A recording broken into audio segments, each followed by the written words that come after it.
Salut tout le monde, c'est Jinji pour JinjiDR. Alors, je parlais la dernière fois dans le domaine du jeu de rôle sur table de la peur DMJ.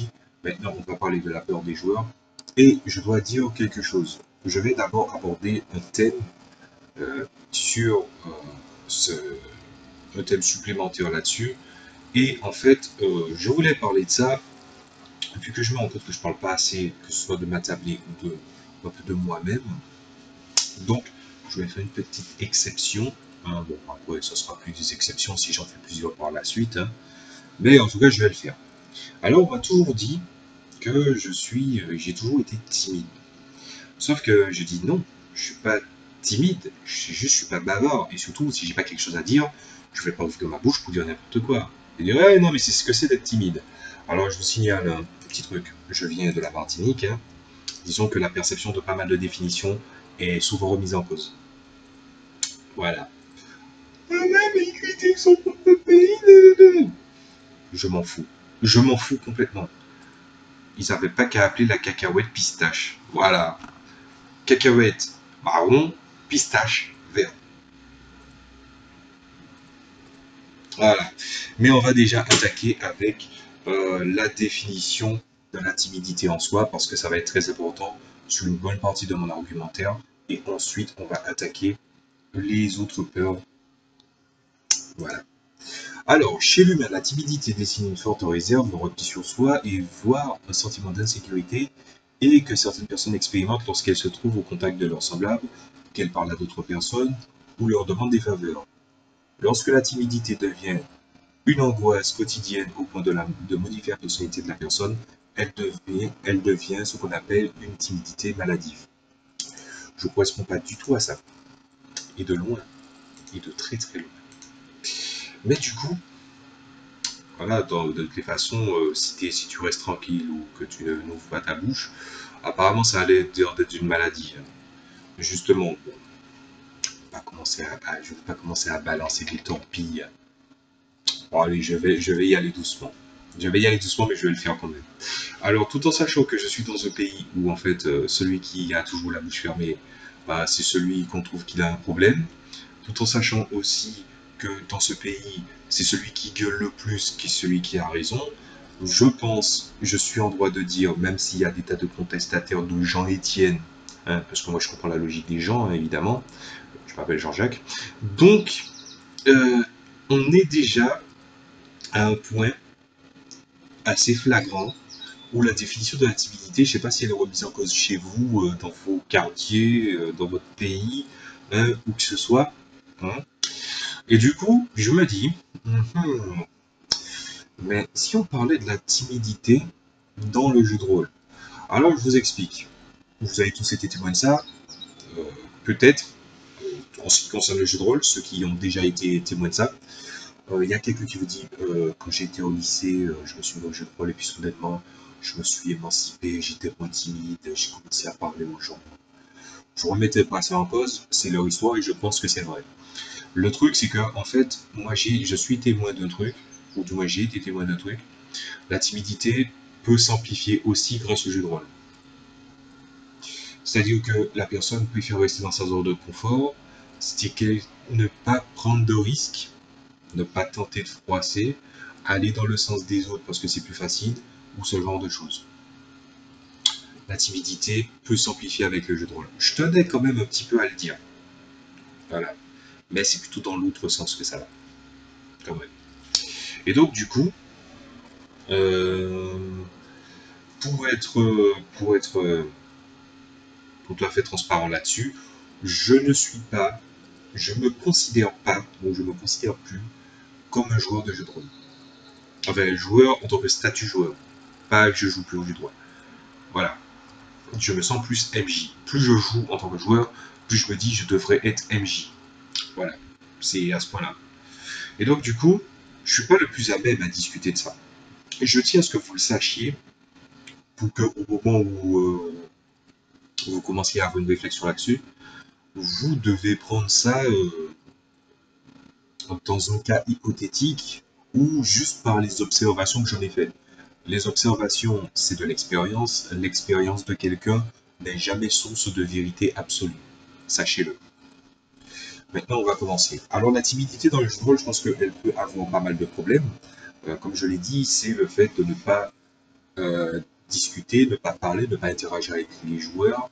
Il y a une différence entre être passif et ne rien faire dans le jeu de rôle. Le jeu de rôle, c'est 100% de prise de décision. Voilà, tout en sachant que de base, je vais citer un des personnages, un des maîtres de personnages de Kamen Rider, qui disait: un homme, c'est 80% de prise de décision. Le reste, c'est du bonus. Je cite ça parce que je trouve que ça n'a jamais été aussi vrai maintenant.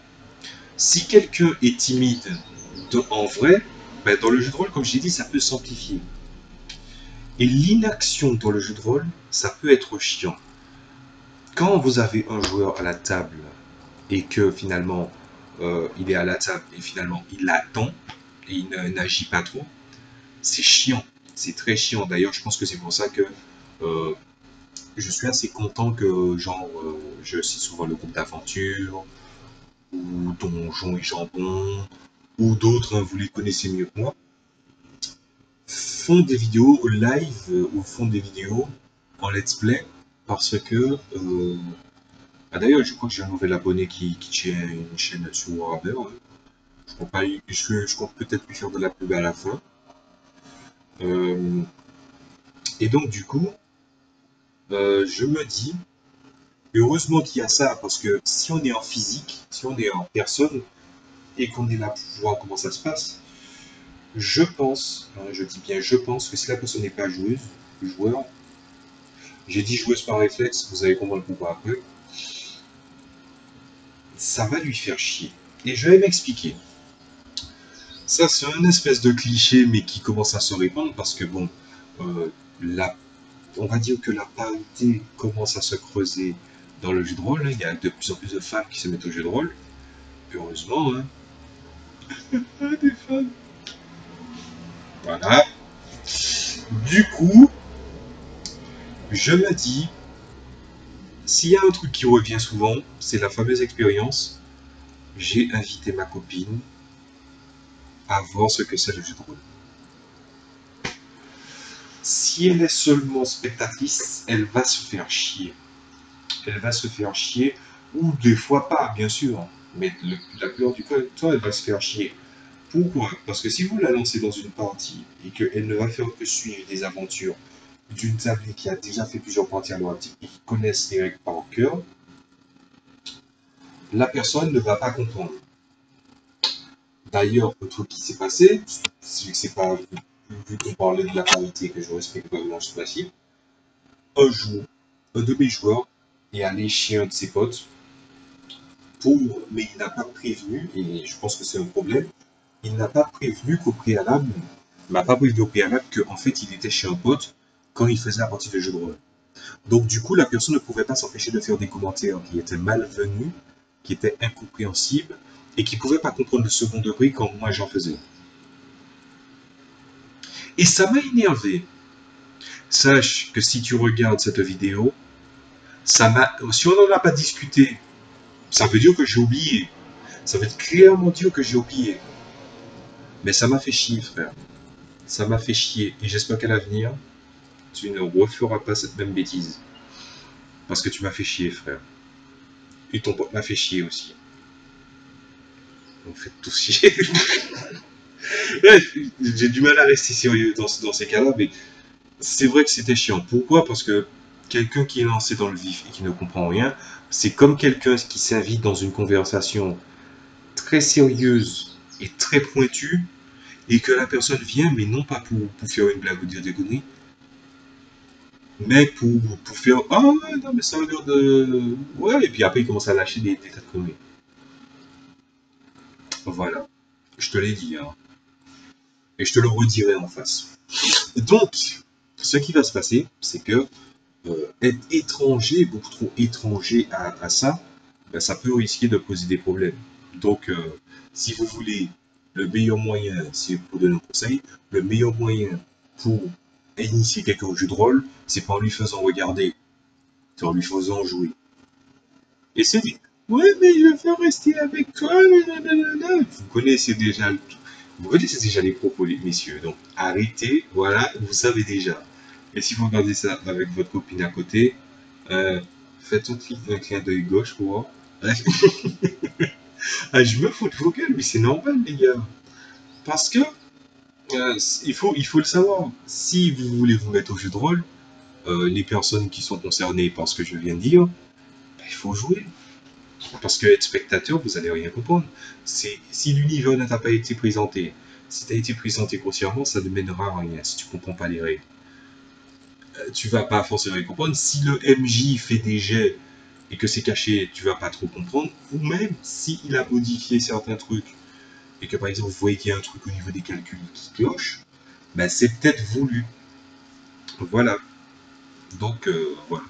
Et du coup, la timidité, je dirais que la timidité dans le jeu de rôle, elle est à double tranchant parce que quelqu'un qui est dans l'inaction, c'est quelqu'un qui, au final, finit par justement euh, par creuser encore plus sa timidité.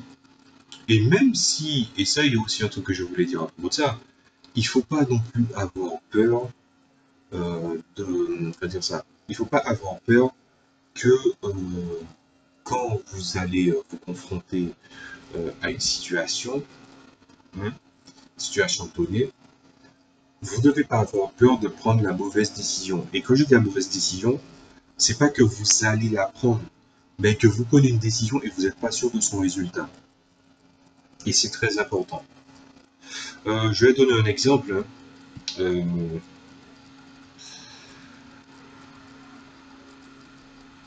J'essaie de chercher. Alors, je vais vous en donner un. De mes joueurs. Il a dit, je veux discuter avec un écureuil pour voir s'il veut venir avec moi. Le gars s'écoute en Pokémon. Il va dire, ouais, il était ridicule, ça va pas fonctionner. Il va venir avec moi. Il l'a rejoint. Et c'est aussi ça la force d'aider. Quand tu mets le barème et que tu te dis, mais c'est assez difficile que ça soit le cas. Et il réussit. Et voilà.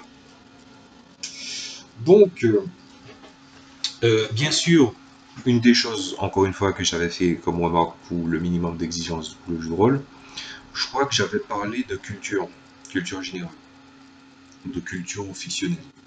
J'ai parlé de ça dans mes vidéos, assez souvent. La culture fictionnelle est importante, donc en quelque part, si tu n'as pas trop de culture, ben, au mieux fais l'action que tu juges le plus proche de la réalité de ce que tu comptais faire. Je vais simplifier. Fais en sorte que ton action soit en accord à ce que tu aurais fait si tu étais dans une situation de ce genre. Voilà. Donc ça c'est une des choses importantes. Et aussi par rapport à la timidité, à un moment, à un moment, il faut sortir de sa coquille. Je veux dire, le monde, je vais pas mentir, hein, surtout pour les personnes qui sont timides à cette époque, à cette heure actuelle, puisque cette discussion a un peu rapport avec l'individu en soi, donc c'est à l'individu que je m'adresse, pas aux joueurs de jeux de rôle, à la personne. C'est vrai qu'à cette époque, être timide, c'est chiant. Et c'est chiant pour plusieurs raisons, parce que chacun a sa vision de la timidité, mais aussi parce que les gens font de moins en moins d'efforts pour se comprendre. Voilà, c'est assez triste de le dire.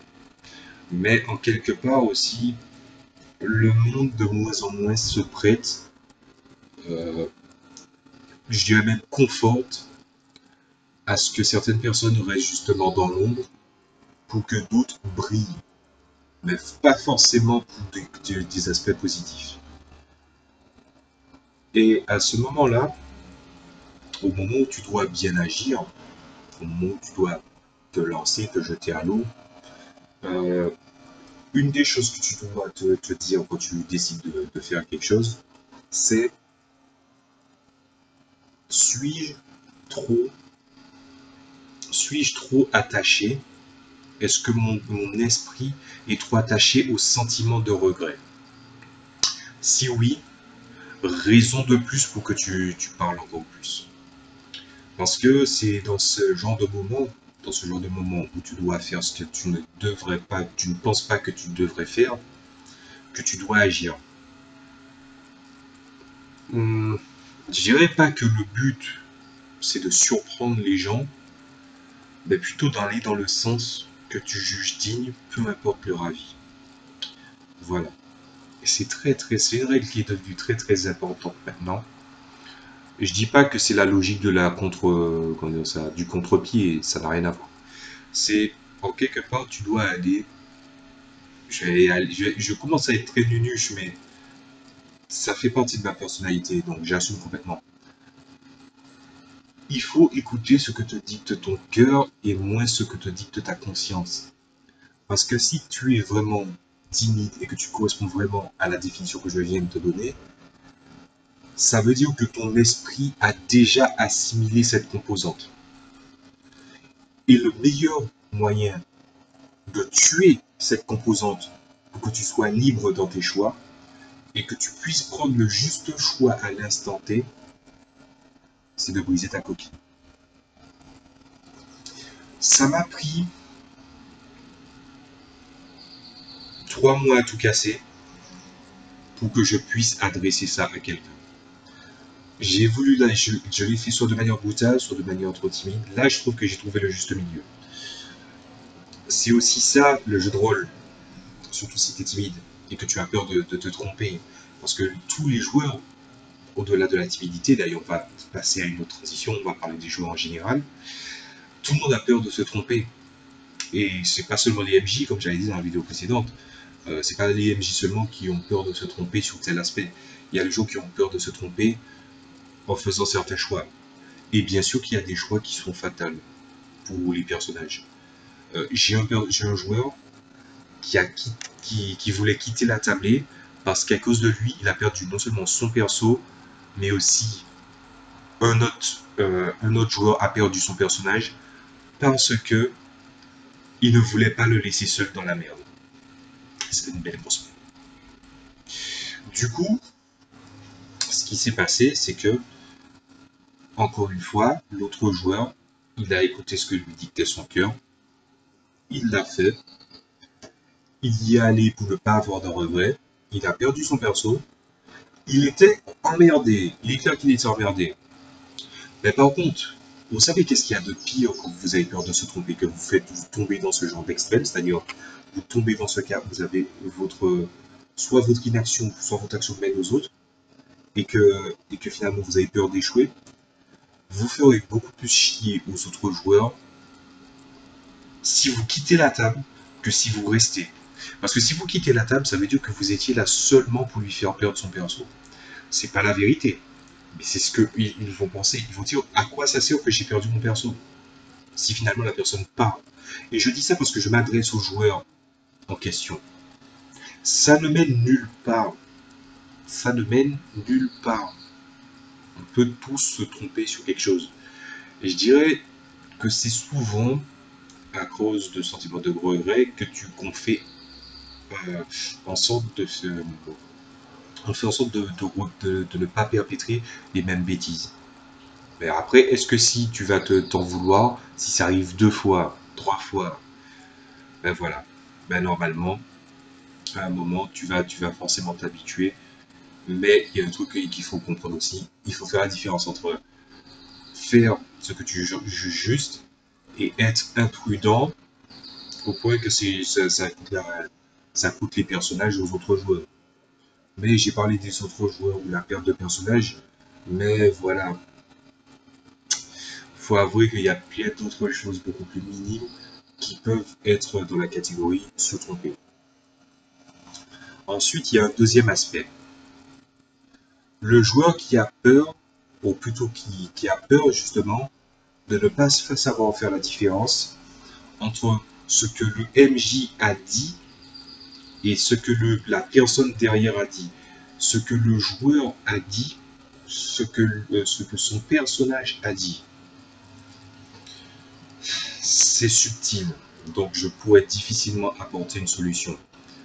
Mais je rappelle quand souvent j'ai un doute en me remémorant les moments où je dis certaines choses, puisque je suis MJ, je suis obligé de le faire comme ça. Je me dis, il faudrait que j'explique que c'est moi en tant que que MJ qui ai dit ça, en tant qu'arbitre ou en tant que pas en tant que joueur. Et je dirais même après avoir dit ça, si j'ai quelque chose à lui dire en tant que personne, je le lui dirai. Voilà. Et du coup, j'ai été dans une situation une fois, et cette fois-ci, je vais essayer d'effacer la notion de joueur et de joueuse. Je vais plutôt dire une personne. Une personne a fait des actions qui n'étaient pas très intelligentes à la base, et logiquement, les PNJ, le PNJ, lui a fait une remarque en lui disant que c'était très stupide ce qu'il a fait, malgré les avertissements.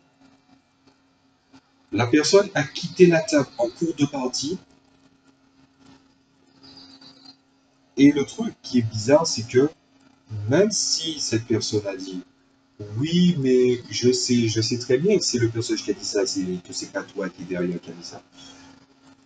Sauf que dans les faits, je ne l'ai pas entendu comme ça.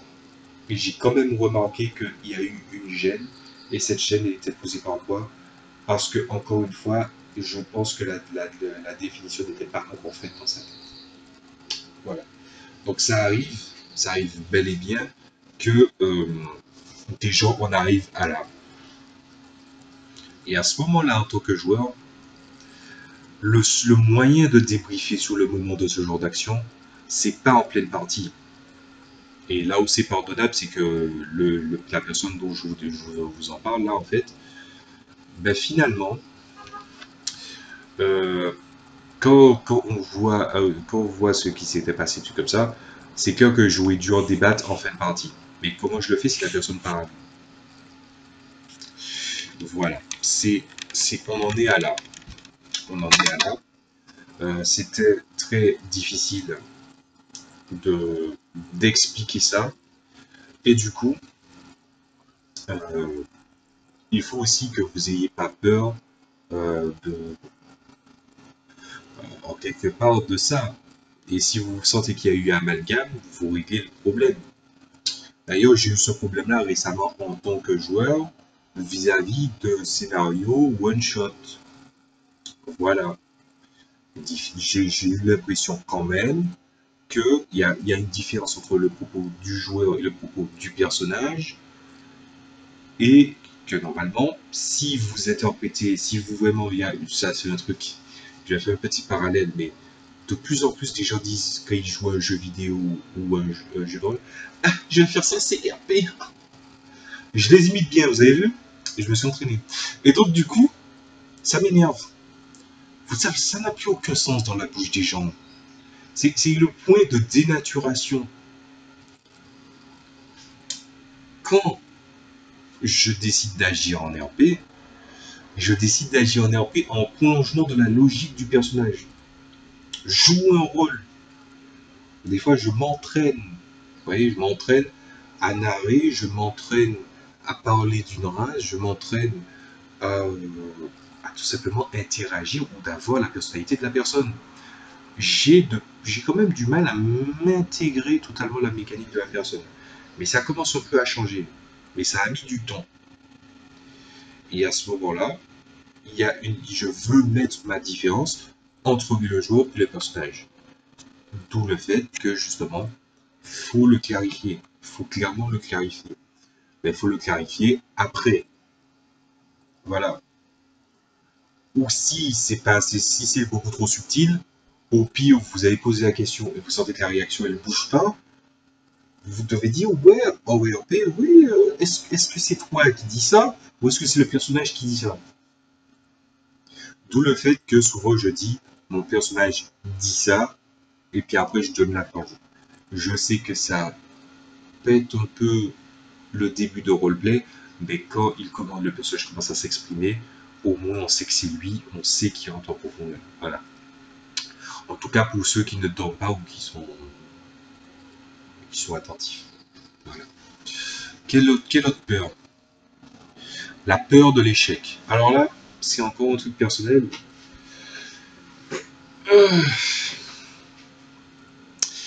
peur de l'échec.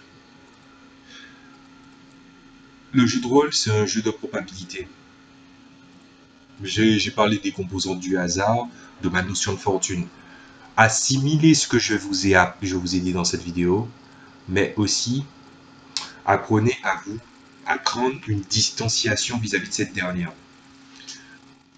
Comme je l'ai dit, pour moi, les dés, c'est du hasard sans en être, parce que finalement, si c'était les dés pour les dés, ça va. Mais quand on achète, quand on a des caractéristiques, on achète les facettes d'un dé. Donc si tu tombes pas dessus, c'est que ton investissement, à ce moment-là, n'était pas bon. Vous voyez ce que je veux dire par là? C'est dans cette logique que je vois la chose. Et donc, au niveau... Ah merde, je me suis encore trompé.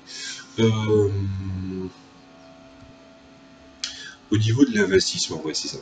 Au niveau de l'investissement, quand vous voyez que ben, vous vous trompez, vous vous trompez. Après, bien sûr, il y a le choix des actions et ça revient au choix de se tromper. C'est tout à fait normal. Et après, bon, ben, s'il y a des bonus, il y a des bonus, s'il y a des malus, il y a des malus. Mais de toutes les façons, c'est les dés qui donnent raison. Donc ça veut dire que si par exemple, vous dit ouais, vous devez sauter le 15 mètres de précipice, et on vous dit que c'est de 1 à 5 et que vous tentez quand même et que vous avez fait 5, vous avez réussi. Voilà. D'où le fait que justement, je parlais de la gestion de la narration et j'avais aussi parlé de la notion de réussite. Si quelqu'un a 5% de chance, faut pas que ça ait l'air bateau comme réussite. Il a quand même fait 5 sur 1 à 5, sur 100. Il faut y mettre l'intention, faut y mettre la narration.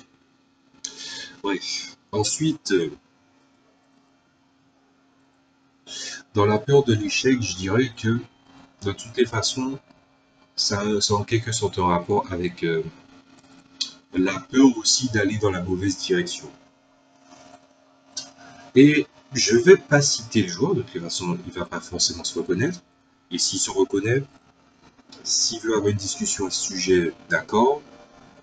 Mais c'est pendant un moment, j'ai eu un joueur qui, quand il échouait souvent, pour tempérer, il investissait des points dans les points ou dans les caractéristiques où il échouait et où il avait fait les jeux.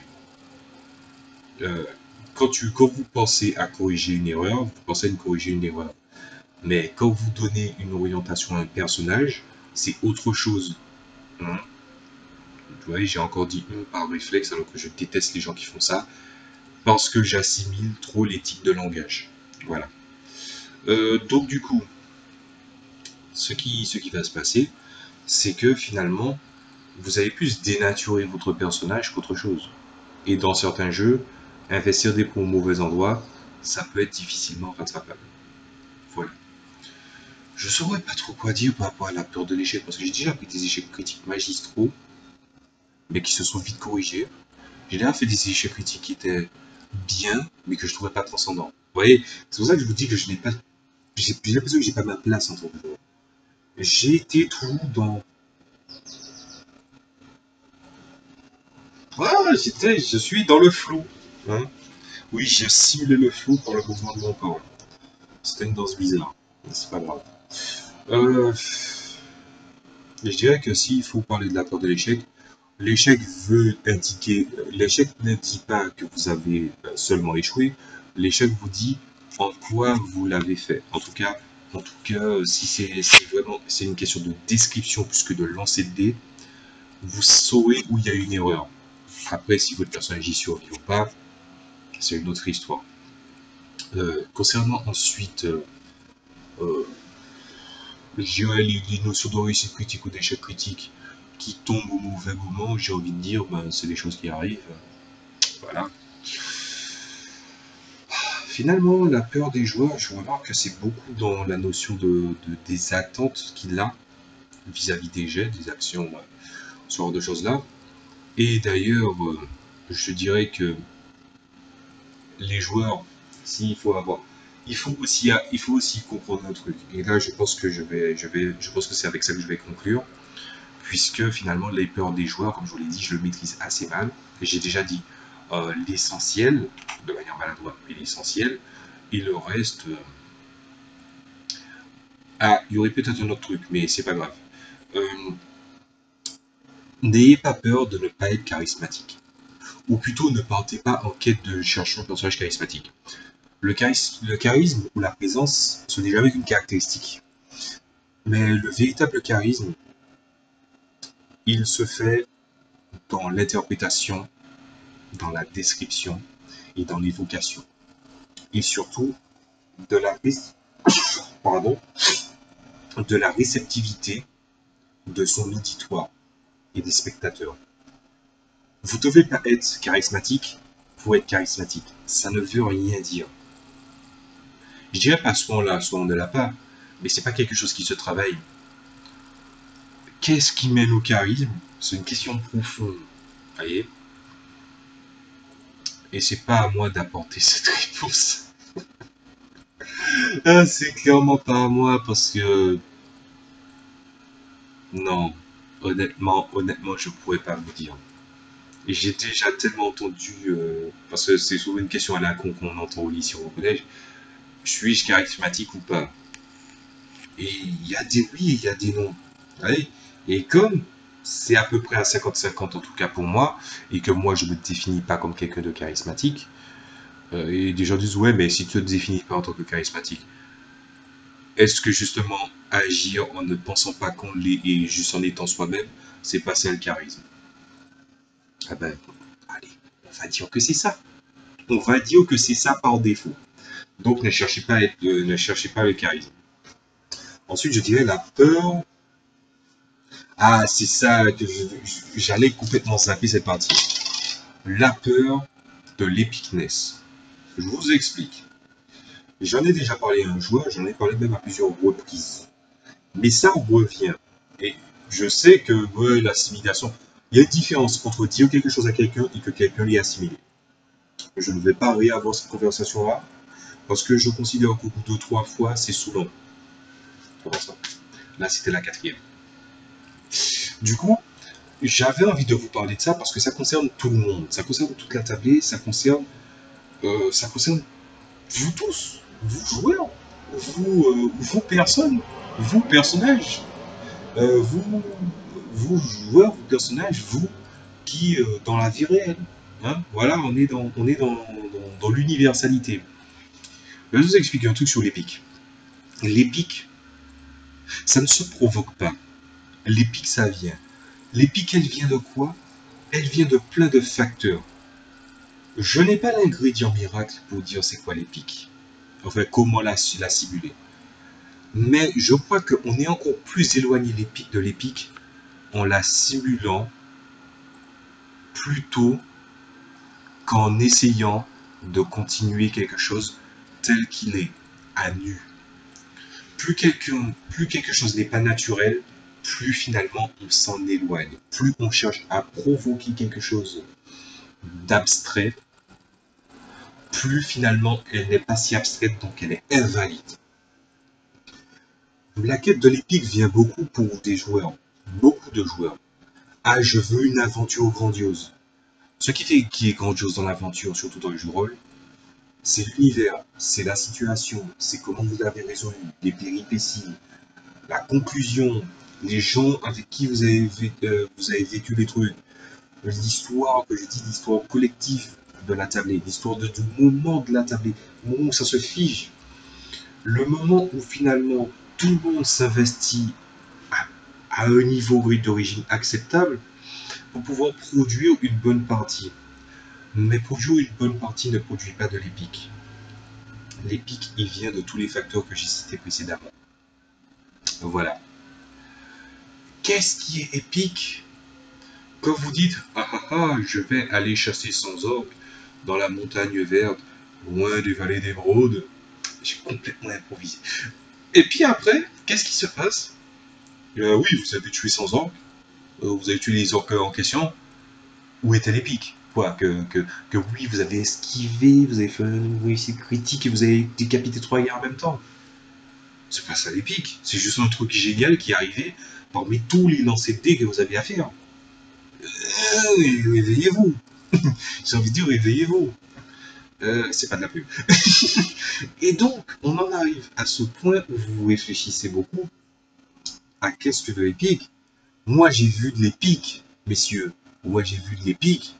Moi, j'ai vu de l'épique à un moment où il y a une fracture des différents plans de l'univers dans mon jeu de rôle qui s'est fait à cause de personnes mal intentionnées et que finalement, toutes les formes de vie qui étaient naturelles et magiques ont commencé à aller à l'unisson entre de combattre, entre de provoquer euh, la chute des principaux gens, des principales personnes à l'origine de ça. Mais les pics ne se trouvaient pas dans les actions des joueurs. Les joueurs, ils étaient limite dans, comment dire ça, tandis qu'il y avait des grandes choses au sommet dans le ciel, eux, ils étaient en bas en train de combattre comme des soldats. Mais est-ce que ça veut dire que les soldats, enfin, les soldats, je dis les soldats, les joueurs, est-ce que ça veut dire que les joueurs qui étaient à terre, tandis que les autres faisaient des choses grandioses, ce que les joueurs faisaient à terre, c'était pas épique? Mais bien sûr que c'était épique. Elle était épique. Pourquoi?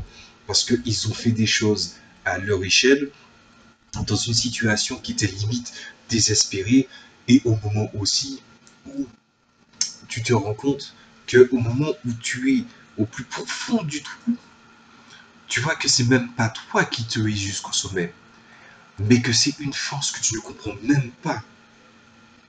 Et quand tu vois que toutes les créatures se sont rassemblées pour reniveler les plans au même niveau, hein, voilà, quand j'ai encore dit un, ça fait chier, putain. Bref, ouais, ouais, j'ai mis un, j'ai mis une virgule. Vous voyez comment c'est chiant? Voilà. Et donc, et à ce moment-là, quand ils reforment les plans, ils ont été témoins de quelque chose, mais ils y ont contribué à une échelle petite. Mais est-ce que ça veut dire que c'était pas épique? Mais bien sûr que c'était épique. Les gars se sont hissés à la force de leur capacité qui était pas si énorme que ça pour aller combattre des potentiels ennemis qui justement avaient des paliers d'avance par rapport à eux. Et l'épique, c'est pas non plus combattre quelque chose de plus fort que soi. C'est une illusion. C'est un ensemble que vous voyez. Je vous ai donné un exemple. Il y a plein de choses qui fait que finalement ça fait quelque chose d'épique. Mais est-ce que c'est toutes ces choses mélangées ou séparées?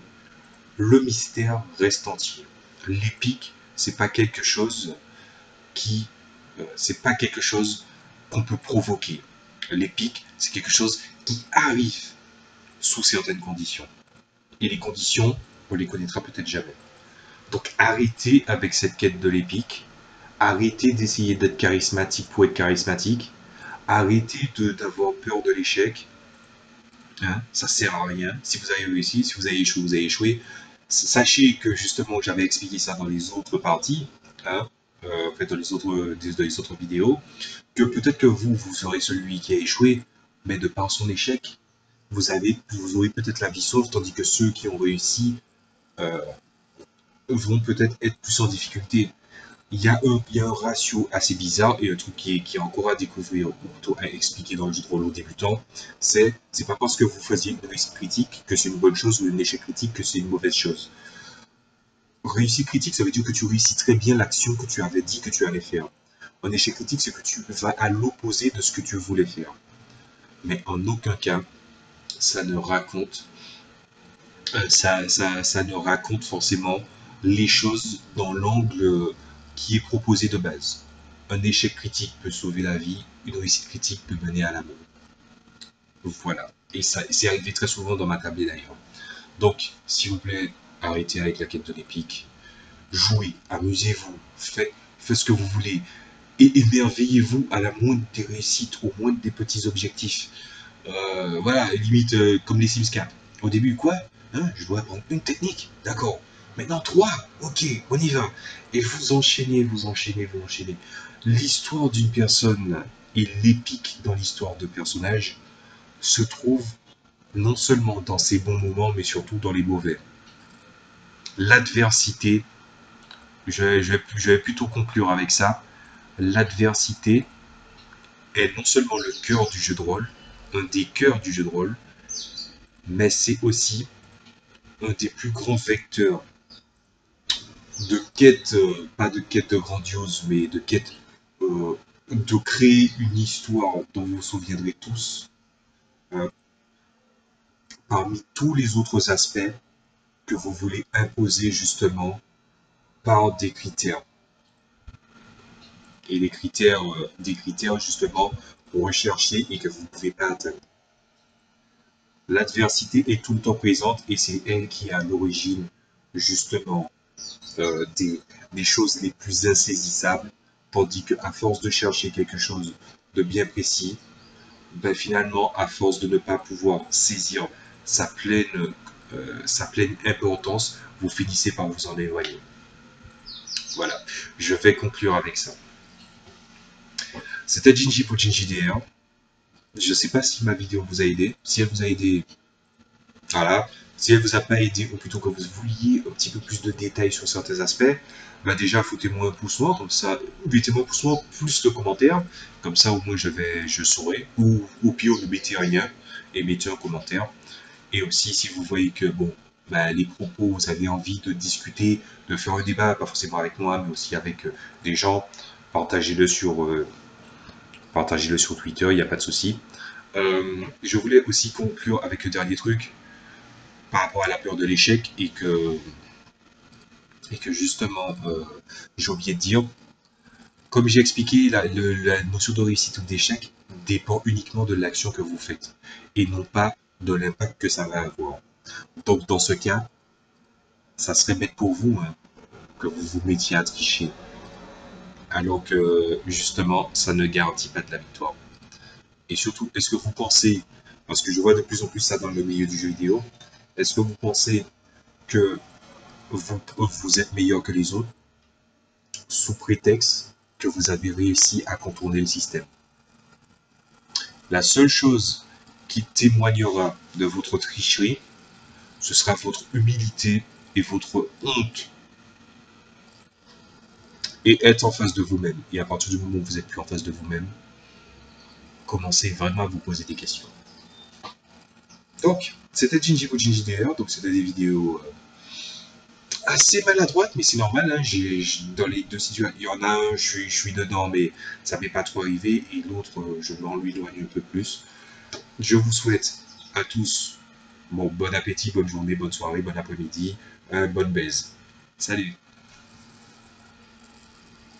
C'était totalement pas naturel le truc que j'ai fait là. J'ai voulu faire comme d'autres youtubeurs infects, et vous voyez bien que ça fonctionne pas avec moi. Allez, à plus.